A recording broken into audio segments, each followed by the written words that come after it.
வலிக்கும். சொர்க்கம் என்பது நமக்கு சுத்தம் உள்ள வீடுதான். சுத்தம் என்பது மறந்தால் நாடும் குப்பை மேடுதான்.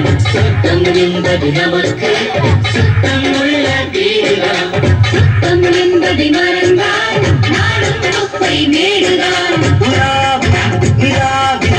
வெள்ளை அடிக்கலாம், சுத்தப்படுத்தலாம். பிடிக்கல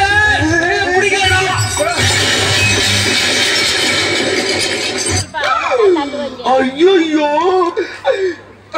சல்லி சல்லியா நொறுக்கிட்டீங்களா? உனதாண்டா என்ன பீலிங்க இல்ல பீலிங்க கேட்கிறேன்.